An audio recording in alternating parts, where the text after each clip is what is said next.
নোয়াখালী নদী আর চর দ্বীপের স্বপ্নময় দেশ। মেঘনা, ডাকাতিয়া, ছোট ফেনী নদীর বুকে বিস্তৃত নিঝুম দ্বীপ। হাতিয়ার ও সন্দ্বীপের চরগুলো এখানকার মানুষের জীবনের সঙ্গে আঙ্গাঙ্গিভাবে জড়িয়ে আছে।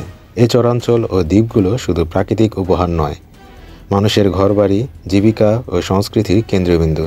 নদী আর সমুদ্রের বাঁকে বাঁকে সৃষ্টি হয়েছে এক জীবন্ত কাহিনী, যেখানে মানুষ ঝুঁকি নিয়ে নদীর জলরাশির মাঝেও তাদের স্বপ্ন বনে বনে বেঁধে রেখেছে। তবু এই অপরূপ অঞ্চলের মানুষ আজও ভোগে দুর্ভোগে। প্রশাসনিক কেন্দ্র থেকে দূরে থাকা আর সেবার অনুপলব্ধি তাদের জীবনের সবচেয়ে বড় বাধা। উন্নয়নের আলো তাদের গ্রামে পৌঁছাতে দেরি হয়। নানা জটিলতার কারণে বরাবরই পিছিয়ে থাকে নোয়াখালী। যখন দেশের অন্যান্য অঞ্চল কুমিল্লা, ফরিদপুরের মতো নতুন বিভাগ গড়ে নিচ্ছে, তখন নোয়াখালী মানুষের আশা তীব্র হচ্ছে। আমরাও চাই আমাদের নিজস্ব বিভাগ। তাদের দাবি শুধু প্রশাসনিক নয়, এটি তাদের গর্ব, তাদের অধিকার ও দীর্ঘদিনের স্বপ্ন। একটি স্বতন্ত্র বিভাগ গড়ে উঠলে এখানকার নদী চরবাসী পাবেন দ্রুত সেবা, উন্নত অবকাঠামো, শিক্ষা ও স্বাস্থ্যসেবা। অর্থনৈতিক সম্ভাবনা প্রসারিত হবে, যেখানে মৎস্য, কৃষি ও সমুদ্রবন্দর নতুন জীবন পাবে। কিন্তু কেন এতদিন সেই দাবি পূরণ হয়নি?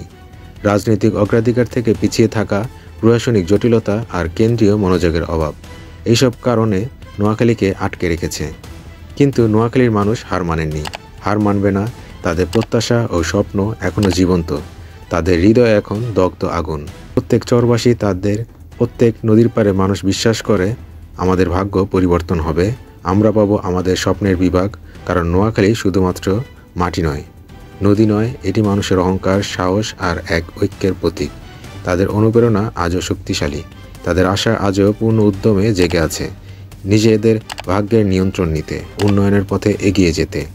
নোয়াখালী বিভাগ গঠনের স্বপ্ন আজ নতুন করে গর্জে উঠেছে, এবং সেই দিন আর দূরে নয় যখন নোয়াখালীবাসী বলবে গর্বের সঙ্গে, আমার নোয়াখালী, আমার বিভাগ।